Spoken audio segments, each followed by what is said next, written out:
Welcome to Side Roads. I'm Carlos, and this is the Toyota Sequoia.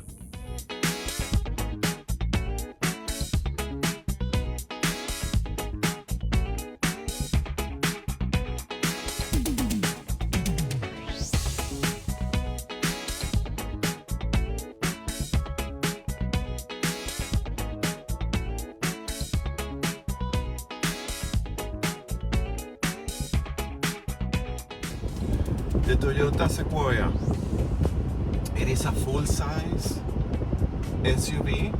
It is big. It's not that long, so I guess that makes the proportions a little bit nicer in terms of looks, I will say. That's depending on what are you looking for. The Sequoia comes with a 3.5 liter twin-turbo V6 hybrid engine that produces 437 horsepower and 583 pound-feet of torque. Those are very healthy numbers, and it's because of the usage of the Toyota very well experienced hybrid system. Toyota called this engine iForce Max, and is shared with some other products across Toyota and Lexus lineup. This engine is paired to a 10-speed automatic transmission. It comes all-wheel drive standard in Canada, but in the US you can get two-wheel drive options. The Sequoia can tow up to 9,000 pounds. The Toyota Sequoia competes with cars, obviously, full-size SUV like the Chevrolet Tahoe or the GMC Yukon, which are sister products from GM. I also chosen the Wagoneer and the Ford Expedition.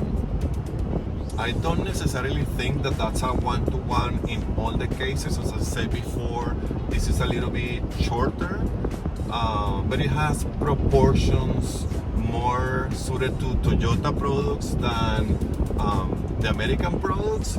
Nevertheless, it is built and positioned in this segment against those exact competitors. Some of the standard safety features for the Sequoia are things like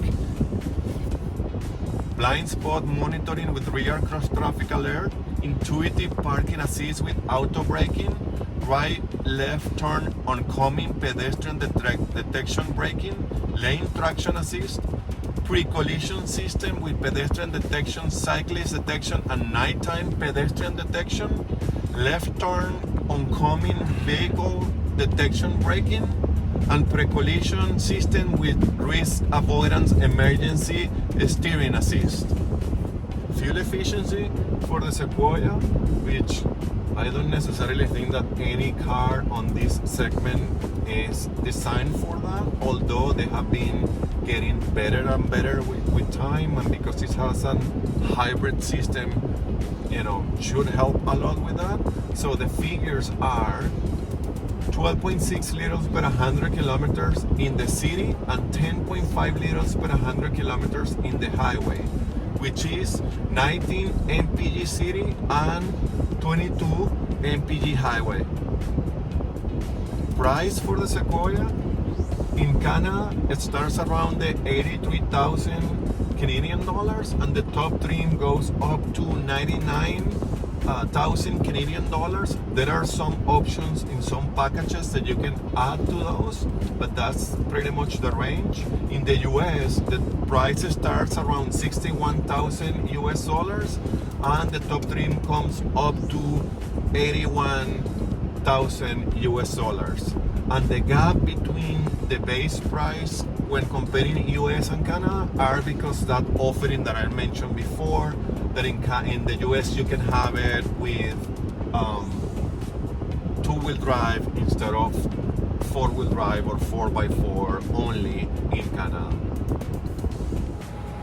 The Toyota Sequoia interior, well, it's big. I like what Toyota have done here in terms of the design and the theme is all very rugged and, you know, muscular. I will say masculine, maybe. I don't, but it is very, you want to go off-road with this, or at the very least it takes you to what Toyota used to be, like this 4x4 oriented SUV. So this is the same platform as the Tundra, and it's pretty much a Tundra with, you know, a full cabin, let's say. It is really wide and tall. It is a nice looking car and a nice driving car in general. So the interior, again, the materials are a combination of soft and hard plastic, but I think in this product it all makes sense. I don't think they are aiming for luxury, and especially not in this trim, which is a TRD Pro. You can get limited and a capstone or something trim, which is the very luxury one, and I'm sure they will improve on materials and features and things like that on that one. But I like this one. I think if I ever get a Sequoia, this one will be the one to go for me. So it is all black with red accents interior, on the interior. Obviously leather wrapped steering wheel, leather seats, which I think they are leatherette, and they are heated and ventilated. The steering wheel is also heated, and the seats are very comfy and they are wide. And of course, because this car is so wide, there is this huge middle console here, and then the seat, and it feels spacious and big and comfortable. I can see how this will be a great traveling car. The instrument cluster is fully digital, and it looks pretty cool and pretty nice. I like the design, I like the graphic design, and I like all the information that is showing without being crazy. This is a 14 inches screen, if I'm not mistaken, and it's very bright, and the icons are very big. You can find everything here. Has a function column here that you can jump from feature to feature or screen to screen, from the car settings to the nav to the use of the phone or the radio. So the sound system is really good. And then we have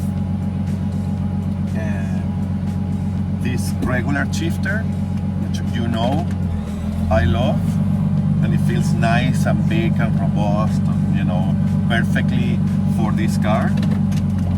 It has a 360 view monitor with a lot of different configurations, including some for off-roading. So it's really cool, really complete. It does the egg thing around, and it is massive too. So, you know, you will see here. I mean, it's HD. I think you can find more clear views out there, but this is perfectly fine, especially because of the size. And remember, you always have your mirror, so this is just an extra added value. So the air conditioning controls are all hard buttons here, and easy to use and easy to read and easy to find, pretty straightforward and very well organized. And then you have some car controls here, which are all also very rugged and rustic and big. Everything in here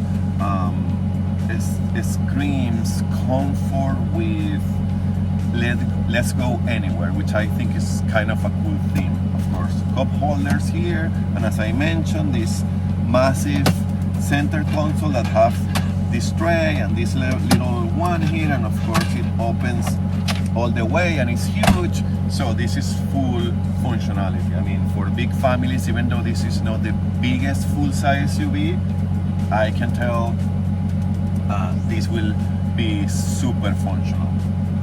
I have this panoramic sunroof too, and other than that, JBL sound system.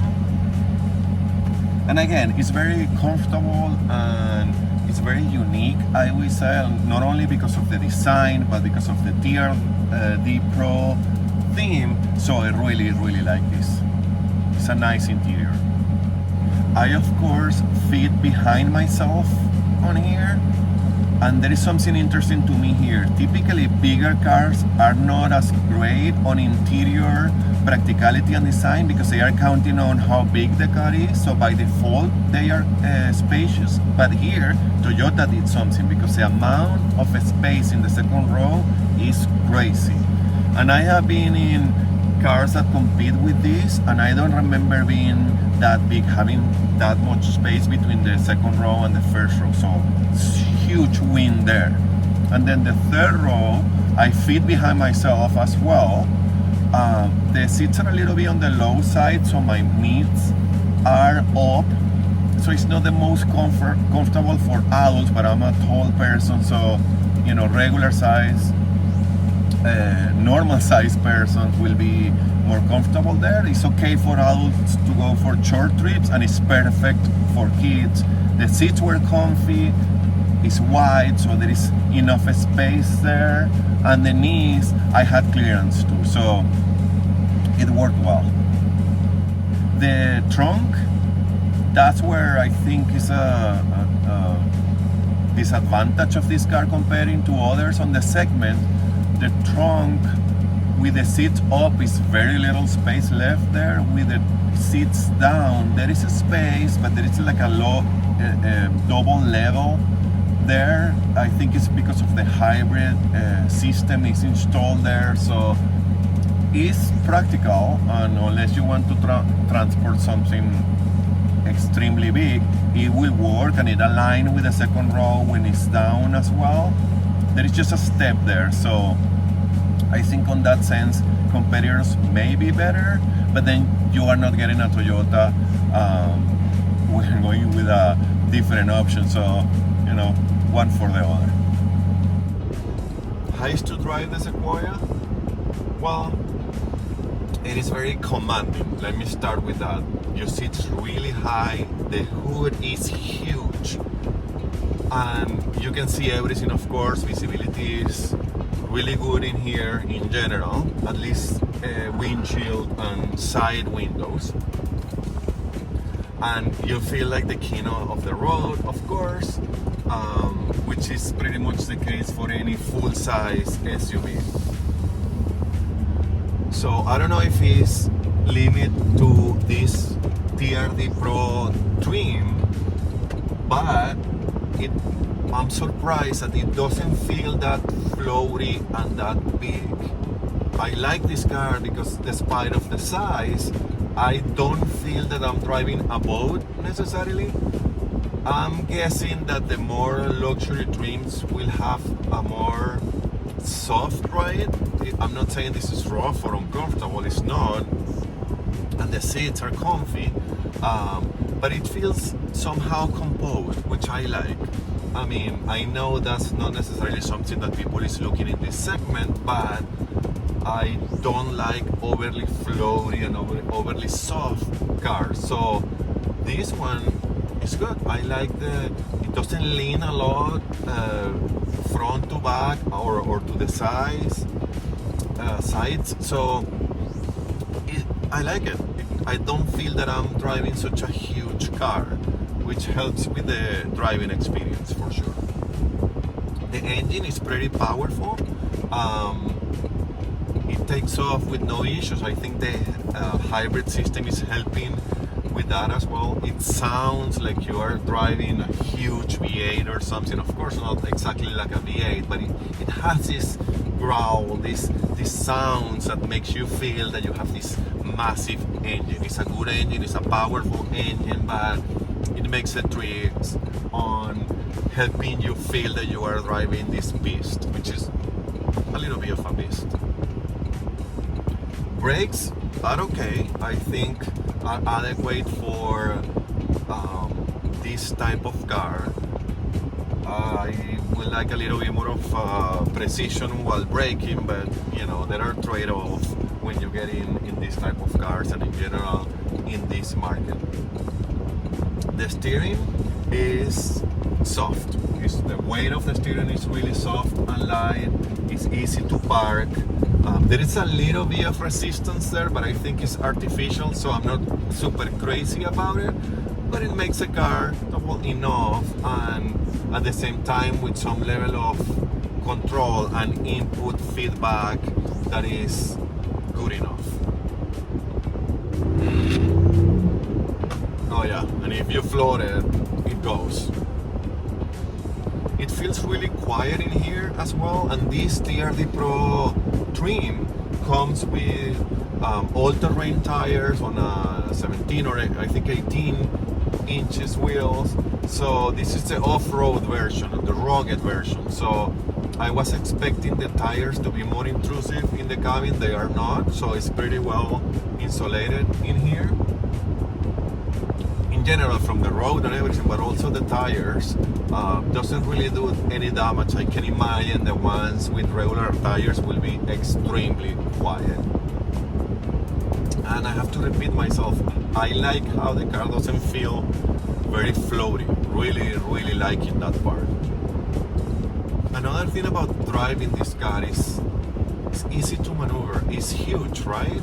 But because the side mirrors are so big and you are tall and the greenhouse is low enough, so you have pretty good visibility. You can drive this car old school without a huge backup camera and 360 camera. It feels like you can really do it like the way that I learned how to drive, which is using your mirrors and looking to the back and using the car itself. And I think that part is cool. Cars are getting very sophisticated, but also the more they add to the design, the less they pay attention to the driving and easy to drive part of the car, especially on a car on this segment, on this size.